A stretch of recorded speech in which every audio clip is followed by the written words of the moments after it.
Hey everyone, welcome to Wildlife Inspired. I'm your host, Scott Keys. This is your channel for photography, for wildlife, and for wildlife photography. I'm going head to head today, guys. I know you love these videos. We're going to do DxO Labs Pure Raw 5 versus Topaz Photo. This will be the most comprehensive video you have seen on this subject, I promise you, and we'll get to it right after this.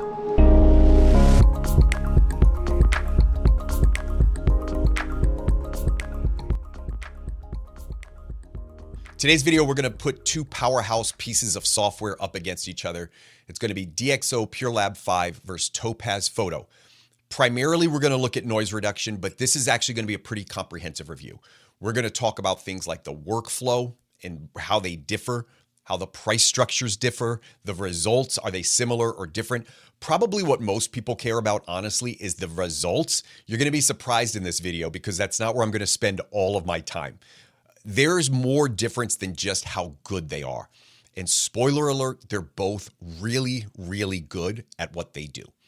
So a choice, if somebody's looking at this video to try to decide which product is better, by the end of this video, you're gonna have a pretty good idea of which one's right for you.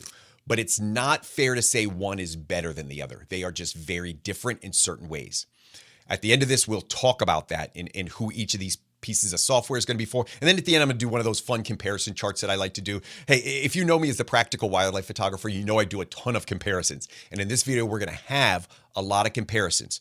So I want to get started by talking about sort of the history of these. First of all, there's several pieces of third-party software available. If you are a Lightroom and or Photoshop user, you have some pretty good built-in noise reduction. You can do your noise reduction. You can do some sharpening right there. You do not need a third-party piece of software. However, both of the pieces I'm going to show you today are better than the results you'll get out of Photoshop. Now, I know some people are going to argue with me and they're going to say, no, Camera Raw or Lightroom is just as good. I can tell you it's not. These pieces that I'm going to show you today, even if you're a Lightroom and Photoshop user, may be of interest. So, my history, I want to just give you a real quick background on this. We're going to talk a little bit more about Topaz. By the way, I'll put some chapters down there. So if you're not interested in my history, I think you'll find this interesting. But if you're not interested in that, skip to the comparison part. I've been using DxO Lab for about a month. They reached out to me a long time ago, and I said, honestly, I'm really happy with Topaz. I've used Topaz for 5-6 years. Really happy, don't have an interest. A lot of people challenged me and said, you need to try it. Like, you really should try it. I'm very happy with it. Finally, I contacted him and said, all right, let's do it. Send me the software. Let me look at it. If I'm happy, I'll put it in a video. Pros and cons, just like all my other videos. It's going to be compared to Topaz. I'm not going to pick and choose one. This is not paid for by either company.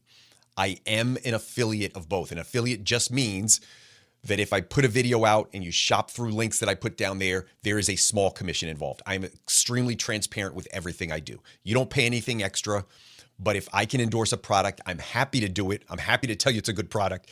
And then I'll provide a link down there. The company says, thank you for promoting it. And we get a little bit of a kickback as affiliates. It is very, very little. What I want to point out is a history of my history with Topaz specifically. Because I'm new with DxO and I'm very happy with the product, I want to talk about and be very transparent with my history and just talk about Topaz as in general. They were for a long time, I think without question, the best noise reduction software available. I touted it and I have always endorsed it. I still do to this day. So this is not an anti-Topaz video by any stretch of the imaginations, but they have changed. Years ago, there was a huge marketing push from Topaz. They were very affiliate centric. So they would give commissions out, they would get people to advertise, and they would provide discount codes. Now that costs a lot in terms of marketing, but it got the message out about their product. And I'm telling you, if you're like me and you've been on social media for 5 or 10 years, you used to see Topaz Labs ads all the time. And it wasn't from Topaz all the time.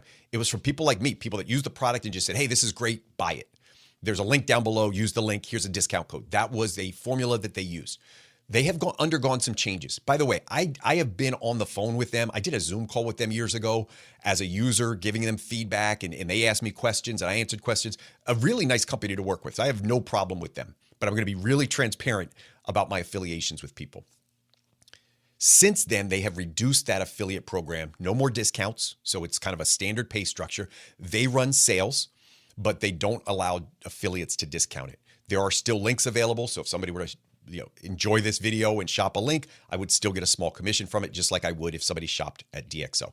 I have no affiliation with the company on one, although down the road, I may do a video comparison on that as well. So recently, the most recent history with Topaz is they've changed their pricing structure. So we're going to start with comparing price.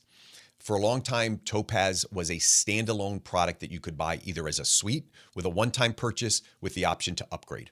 You would typically hear of, in the old days, we used to have products called denoise and sharpen. They then combine those into a product called Photo AI.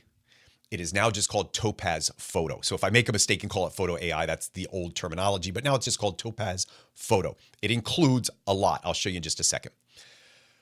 That now is a subscription. I'm putting rough estimates on prices because they do run some sales sometimes, but I'm going to put $199 a year to just own the product I'm going to show you today. It's a subscription. The one good thing about subscriptions is it's built-in updates, right? So you don't pay for updates.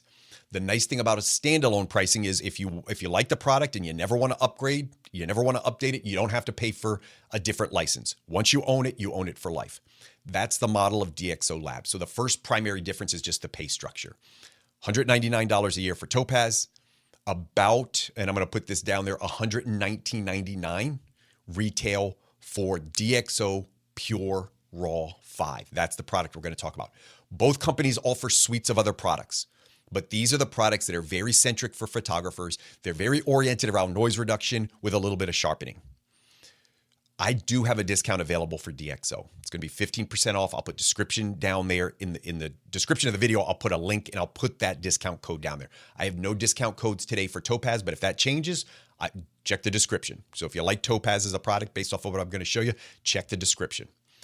So primary difference is just that difference in pricing. I want to talk next about workflow. Here's where it starts to get a little different. Most people are going to go right into showing you the results. This is Topaz, this is DxO, here's the differences, which one's better. It's a lot more than that.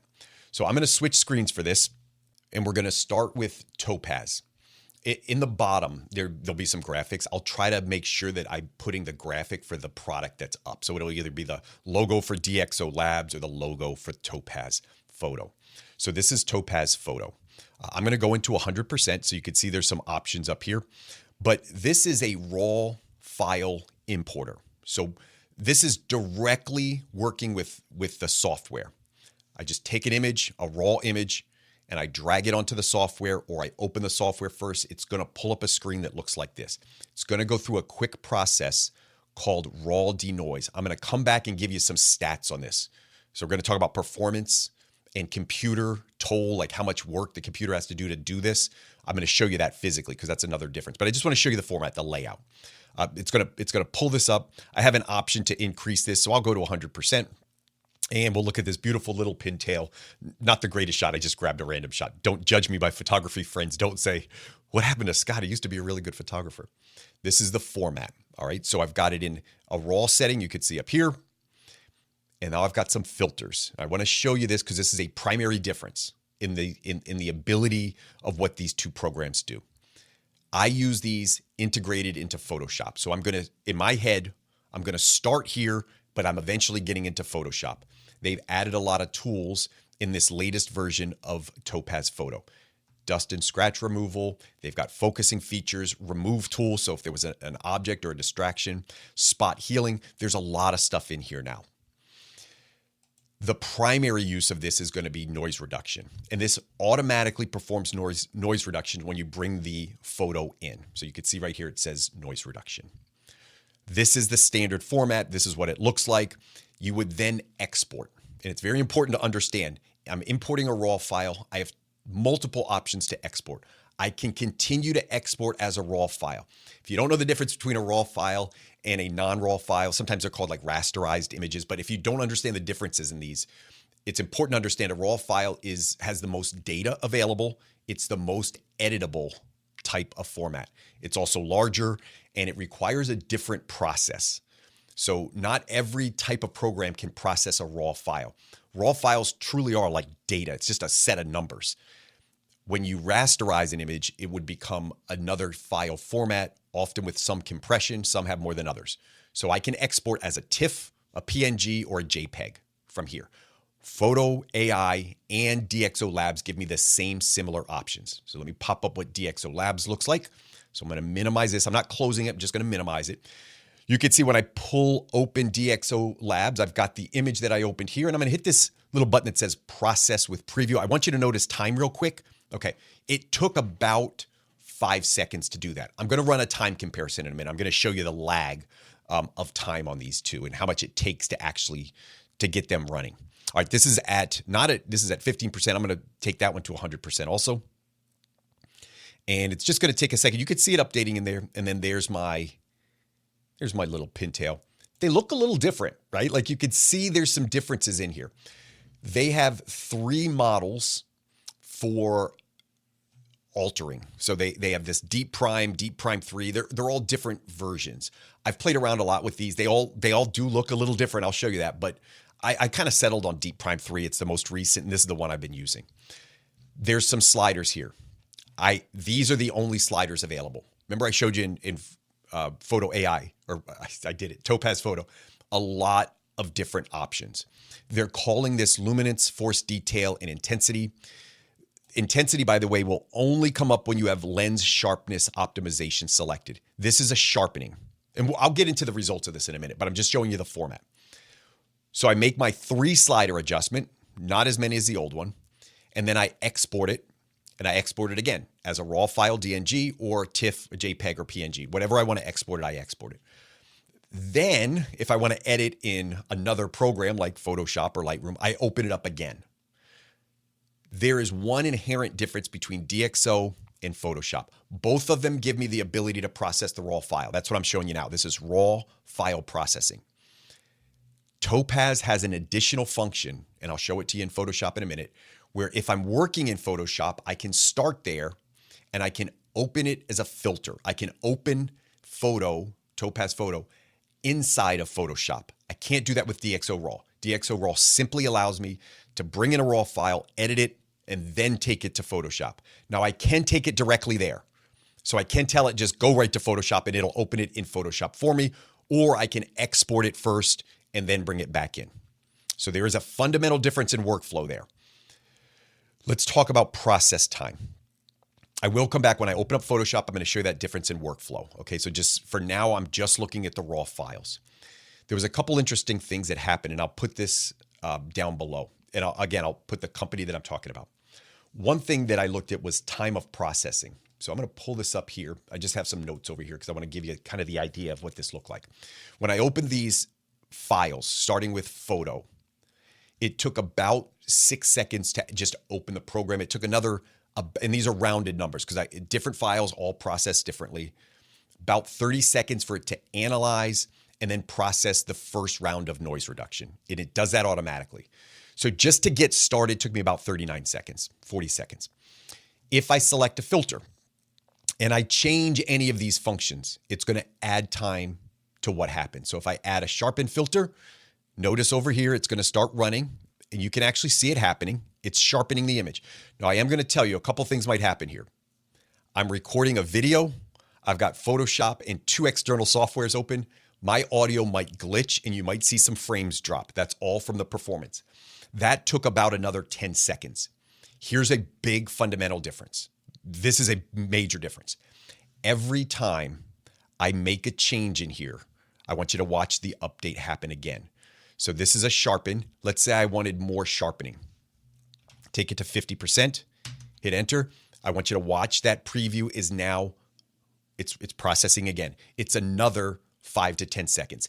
Every time I change noise reduction or sharpening, it's 5 to 10, sometimes even 15 seconds to process. So if I change noise reduction and sharpening at the same time, a lot of processing time. There's another part of this, which is how much energy or how much computer consumption is there in this process. So another interesting thing happened. I'll try to put it down below in a screenshot. When I opened Topaz as an external raw editor, it would consume as much as 9 megabytes of RAM. That's a lot of storage. Conversely, when I did DxO, it was around 1. So Topaz is way more computer intensive. I'm going to put a comparison up here in just a second, but I do want to make that point. It takes a lot more with Topaz. It would use as much as 65% of the CPU usage would be dedicated to photo at any given point. Now, it would go up and down. I could hear the fan spinning on my computer almost every time I opened Topaz Photo. With DxO Labs, it was different. Okay, so I'll put kind of, we'll call this the processing down below, so you can kind of get an idea of, and these are limits. This is kind of where the maximum was for each of these. Now let's compare, and I'll keep those processing up as we go over to DxO. So this is DxO. The processing difference is significant. So it used much less memory, and it used much less computer actual processing. In fact, I rarely had my fan turn on when I was using DxO. That is just what it is, not a judgment. If you have an amazing computer, you may not feel this. If you are already struggling with your computer in terms of performance, you might want to look at that. I'm going to put a chart up real quick, and I'll take the whole screen to do this. This is manufacturer's suggestions. And looking at this, it doesn't look much different. You can see that Topaz is kind of asking you for a little bit more. It's saying like, hey, we could use a little bit more in terms of requirements and what we suggest, but it doesn't look drastically different. From a performance standpoint, from a real performance standpoint, I can tell you it is pretty significantly different. All right. So that's about just the computer impact, the performance required, but what I actually felt. I do want to go back over here and highlight one other thing. And this is a workflow difference. So again, we're dealing with a raw file. We open it up into DxO Pure Raw 5, and I've got these sliders. To open it up, again, about the same amount of time, like 6, 7, 8 seconds, not a ton of time. Once I got into an adjustment, it would take another like maybe 10 seconds. Not a ton of time, but maybe about 10 seconds. But after that, everything was almost automatic. So I want you to zoom in here. I'm going to go in a little tighter so you can see this. Okay, so we'll go into 400%. Please don't judge the quality of my pintail. He was pretty far out. Luminance is here. 0 luminance. So this is that noise reduction. You can see it happening, but what I want you to notice is the updating time. It's almost instant. Same thing with this force detail slider. You could see it update 1, 2, 3 seconds. So the force details, a little bit of updating time. The luminance, none. Down here in intensity, you'll see a difference when I go from the softest setting to the strongest setting. It feels like a sharpening slider. It is not called sharpening, but that's what it feels like. It's called intensity, and it's almost instant. So no matter where I am on here, you could see how fast it changes. Now, that's a pretty significant difference in the way they operate. Topaz is constantly evaluating the entire frame, and it's reprocessing that whole scene every time. The larger the image, the longer it's going to take. The more megabytes you have, the longer it's going to take. If you crop it first and bring it in there as a raw file, it'll save you a little bit of time in processing. So they work similarly in terms of the workflow. You're going to open the file in the software.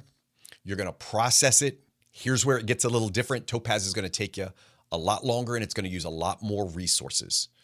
DxO is going to be faster, and it's easier to adjust. Topaz in that process is going to give you a lot more options. So you've got a lot of sliders. I showed you that before.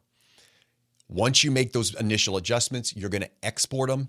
And the export time on these was fairly close. I actually made a chart down here.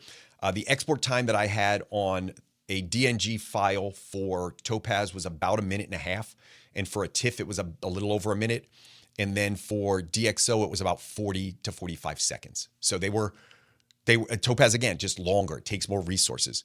Some of this could be that my computer was being strained at the time I did this, because I did notice the more I had open, Topaz took even longer. It took like exponentially longer because it just needs a lot of resources to run. So that kind of covers this first stage, like this workflow. How do you get it in? How do you get it out? What options are available? And then what are the differences in those workflows along with computer performance? Now we're going to get into one other type of workflow, and it's going to be based around Photoshop. All right, so I pulled this image up in Photoshop. So I know a lot of people that work in Photoshop primarily, or Lightroom, but I wanted to show you this Photoshop option because it is a very powerful distinguishing component between DxO Labs and Topaz. Topaz offers you the ability to work directly as a filter, which does not happen in DxO Labs. There's a couple of things to know about this. When we talked about the first round I showed you was the raw conversion. So we were working with raw files. Once you open this folder in Photoshop, you're not working in a raw file anymore when you put it into the photo filter. So let me just open this up, show you what I mean. So this first image, I'm going to click on, you can see these showing up. This is the newest version I have. It's called Topaz Photo. And it's going to open up. Now we can estimate the time that it takes to do this, but I'm working in Photoshop and it's pulling Topaz as like a third party and it's integrating it right into Photoshop. So I can do this as part of my workflow. What I don't have to do is open it up, edit it, save it, open it again in Photoshop. I can kind of do it all in one process. This is the way I've edited for years. This is by far the most convenient way for me to do this process. Is it as good? Because a lot of people are going to say, well, but does it work the same way as when I do it as a raw file? The answer is slightly different. So I'll show you that when we get to the results. But I do need to show you this because it's a huge part. This is a convenience not offered by DxO Labs. You cannot open the latest versions of DxO Lab cannot be opened as a integrated filter. Now it looks very familiar. It looks exactly like the screen we just had, but I want you to notice it's part of Photoshop. You can actually see Photoshop telling us, hey, you've got the Topaz plugin opened up. And I can make my changes here. So I'm going to go into denoise and I'll select, like 40% or something like that. And I'll hit enter. And then let's just watch this processing time. Now I will tell you, it is a little faster when working in Photoshop. And the reason is, I got to believe the reason is I'm no longer working in a raw file. The Photoshop, think of it as like, if you understand what a TIFF file is, think of it as working in TIFF files. So these layers are kind of like TIFF equivalent layers. There's a lot of information here. They're just not true raw files. For that reason, they actually work a little faster. Interesting story.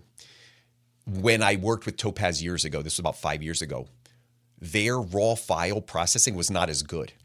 It was actually better to open it in Photoshop. And the way they explained it to me was every time we do a raw file conversion, we have to work with the manufacturer's code specific to that manufacturer's code. When we work in Photoshop, Photoshop kind of does the conversion for us. So we let Photoshop do the raw file conversion, and then we deal with what's left. And it made it much easier from an engineering standpoint to work in Photoshop. But a lot of people wanted the flexibility of working on raw files, and there is more data there. And technically, you're going to see it can be a little bit better if you work in the raw file. But this is the way I would do it. So we saw that little bit of processing time, right? Notice every time I move it, I mentioned that it has to kind of reprocess. So every time I change these settings, but now I can export back into Photoshop. So I opened it in Photoshop, I exported it back into Photoshop, and the processing time is faster than the raw file part. So again, that raw file conversion just takes a little bit longer to work in it, to save in it. The whole system working in a raw file is going to be a little bit longer. The time, by the way, to process this back into Photoshop was about 20 seconds compared to a minute or more when I was saving it as a raw file. So something to know, it is a little bit faster when we're using Topaz Labs to work in here.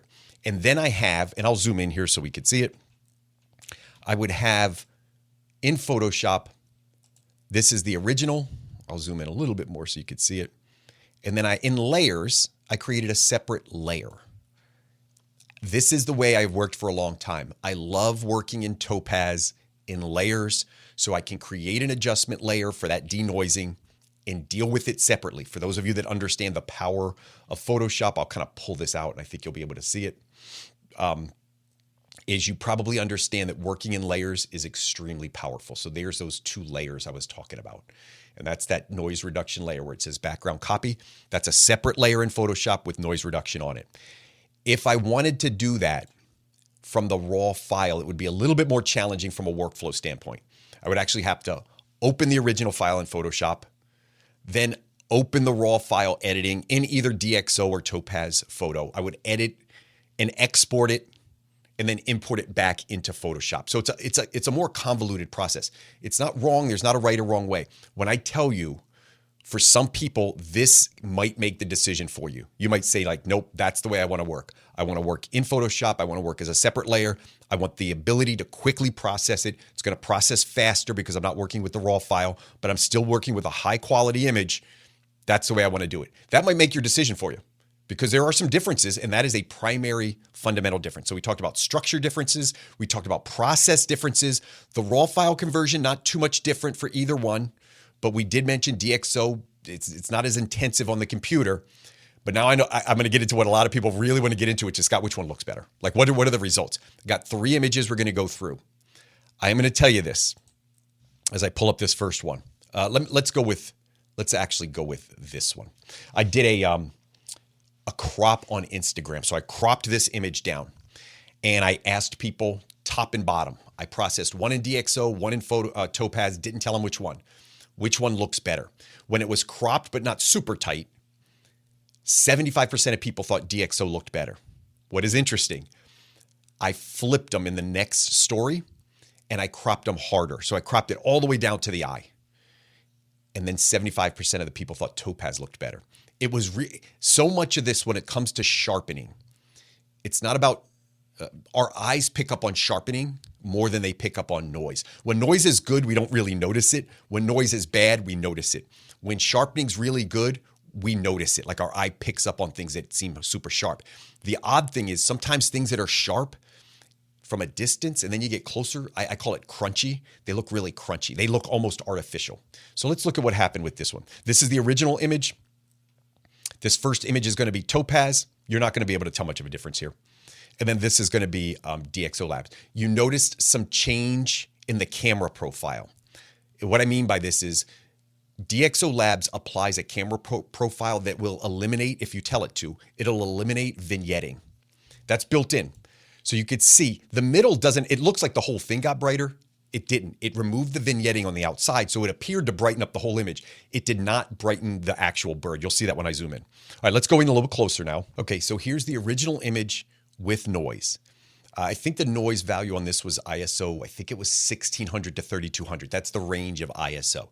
So this is a little noisy. On my camera, the Z9, when you start getting above 1600 on the ISO, you start to introduce a decent amount of noise. But when you crop in, you really show the noise. So in this case, we're zoomed in pretty good. You see a lot of that noise. This is the first one.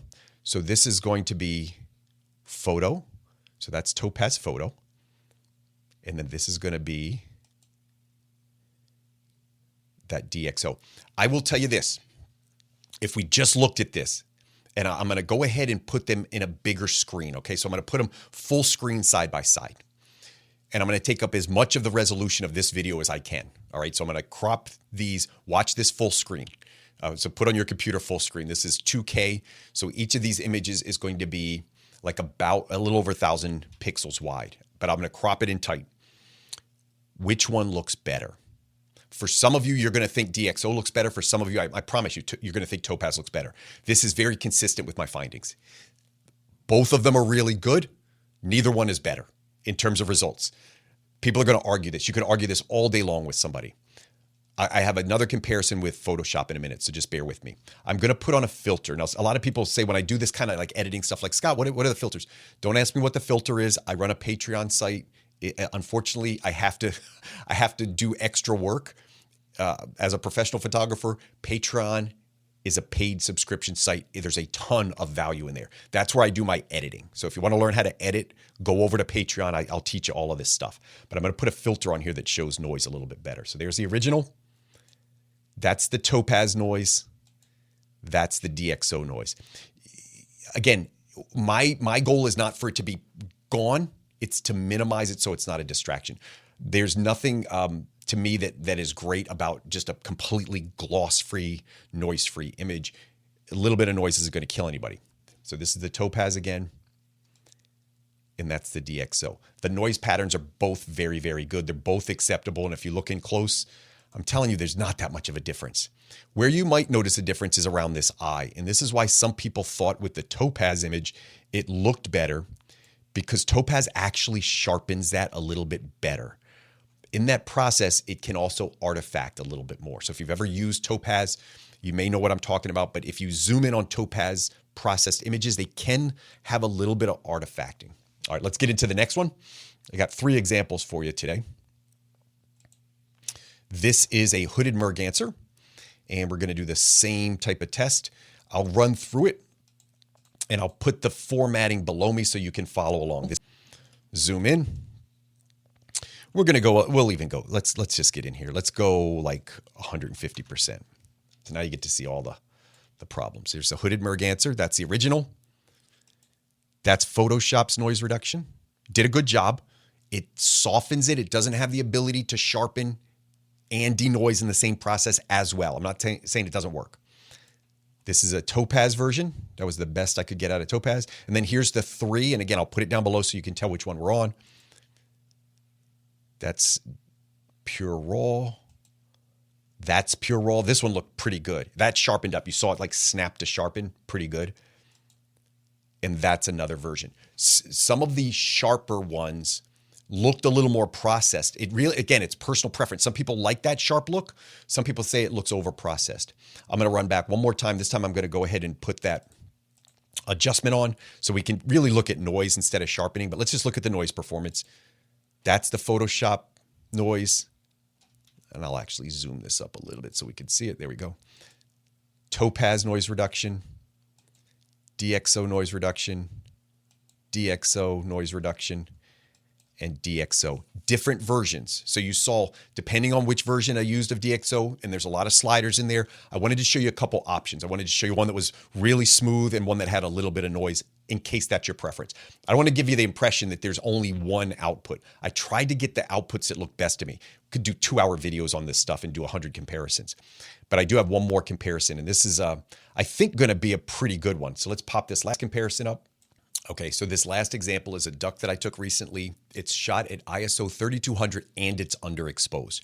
If we were to expose this properly, my guess is the true noise of this image would be equivalent to about 6400. So I was, on this day, I was trying to shoot like some silhouette-y type thing, so I underexposed it a little bit. The bottom line is there's going to be a significant amount of noise. Now I'm going to run through the ways I processed this first, then we'll zoom in, we'll put a filter on it. So let me just show you the 4 ways I processed. This is, this is Topaz done in the Photoshop filter. So this is the filter that's not a true raw filter. The second one is Topaz True Raw.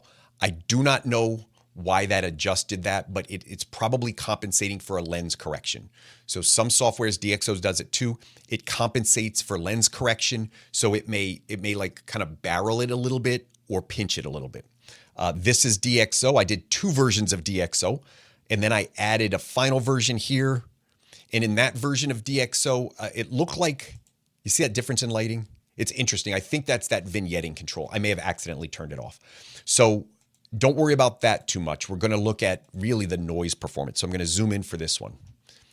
We're at 100%. And let's look at it. Topaz done in the program. So through the filter plugin.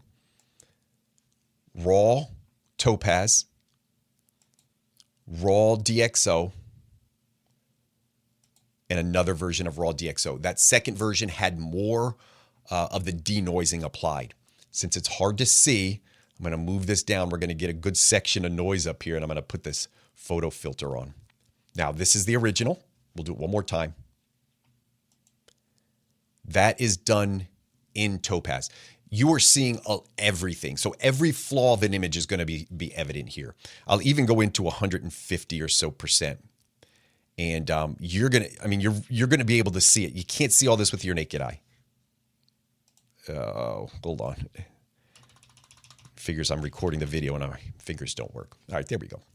So this is done not as a raw file. It's done as a high quality, I call it a TIFF equivalent file. When you're working in Photoshop, very similar format to a TIFF file in terms of information. This is the raw denoise. So I think that's a little bit better. This is the DxO denoise. That's the first version. And then I have one with a little bit more cleanup. And if we look carefully between this DxO, that's Topaz. It is simply a matter of opinion. I mean, we're zoomed in like unrealistically large. Here's the point. You can't, the stuff I'm showing you, you can't really even see with your naked eye. I will put a tight comparison, full screen. So I'm going to give you 4 images, full screen. I'll label them for you. This was the original. I'll show you the Topaz. I'll show you the Topaz Raw, and then I'll show you the best DxO. One thing I want to show you, I want to look at, when we look at this fine detail, there is a slight difference in quality. Let me come back to this.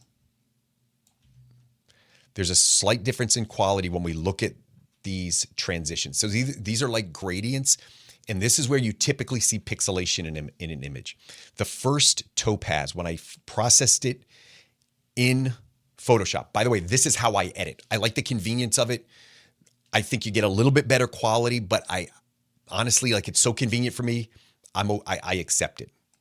This is that first change. Look at the, like in this area. Okay, let me go back. Topaz in Photoshop filter, Topaz in the raw filter. I think that's smoother and more even. You can't see it with your naked eye. The only way you could see it is to get in here quick, like crazy close like this. This is the DxO. This is even better in my opinion. So if I was nitpicking, and I mean really, really, really nitpicking, maybe I would say in some cases DxO is better. Sometimes Topaz sharpened a little better. It looked a little better. Maybe it created more artifacts. So much of this is going to be based off your personal impression. So you could see sometimes one looks better. In another situation, another one looks better. I zoom in. Sometimes one looks better. I zoom out. Sometimes another software looks better. This is what I'm going to tell you. I'm going to put a chart over here. We're going to do like a scorecard. You guys know, if you watch my channel, you know I love to do comparisons. I also love these like scorecards and rankings. If we were talking about results, in many cases, DxO I thought looked better. In some cases, I thought Topaz looked better. I thought in both cases, the filter menu through Photoshop was a small, very small difference in quality. Not quite as good as I processed it raw. And I mentioned earlier in the video, in the old days, it worked better in the filter menu, but now I think the raw has caught up. So number one, results, I'm calling this even. Some people are going to argue. They're going to say one's better than the other. I am pretty sure both of these outperformed Photoshop. Every time I did it, I got a better result than I did in just I said Photoshop, but I should probably say Lightroom or Camera Raw. So the noise reduction built into Lightroom or Camera Raw. I thought my results were always better with this. Again, not a huge difference. If you don't have the money, don't buy either product. If you got Lightroom and you're happy with it, keep it. But if you want to spend a little bit and maybe get a payback, I think both of these products are better. But I think they're even. I don't think one strictly outperformed the other. In some ways, I think DxO could look a little more natural. And then sometimes Topaz could look a little sharper, but when you get in close, you may notice it's got like these little, I don't want to say anomalies, but just like little artifacting, like tiny, but it's very hard to tell. Looks sharper. Workflow ease. So in other words, which one is just easier to use? DxO was simpler. It's got fewer sliders. The sliders work really well. I got the results out of it I wanted. I'm going to give that a 1-star advantage. Workflow flexibility, 2 to 3 stars for Topaz. And here's why. I got way more adjustments, and I've got the ability to work right into Photoshop as part of a Photoshop workflow. I can't do that in DxO, so I have to give a huge advantage. And that's where I think Topaz has the biggest advantage here. Fine-tuning. Topaz has a lot of options that DxO Labs Pure Raw 5 does not. So I showed you some of that, the removal tools, the lighting adjustments, like there's all of those filters. Each of the sharpening and denoise functions has multiple options. Look at, like when you look at the tabs for what's in there, there's a lot that Topaz offers that DxO doesn't. So DxO's simpler, not as much fine tuning. That's the major difference in terms of how it operates. Speed. Topaz seemed to open a little faster, but then it got slower for everything else. So in other words, open pretty quick, process the original batch pretty quick, but anything I had to do outside of that. So if I was making changes, adjusting sliders, multiple sliders, export process, all slowed down quite a bit. And the amount of computer processing power was as much as 4 times as great, meaning my CPU usage was as much as 4 times as great, and my memory usage was as much as 4 times as great on my system. Your system could be different. If the system requirements are a concern, Topaz, you might struggle. All right, so just know that. And then this idea of cost and ownership and payment structure. If I put 2 categories up here, one for the actual type of payment structure, most people if I poll 90% are going to say, I prefer one and done purchase over subscription. Most people say that. A lot of people are not happy with the Topaz choice to go to subscription. Could change in the future. But right now, that payment structure is probably less favorable than a one and done purchase. From an annual cost, let's assume that we're spending $200 a year for Topaz. Initial cost of DxO Labs is $100 with my discount, about $100, a little over.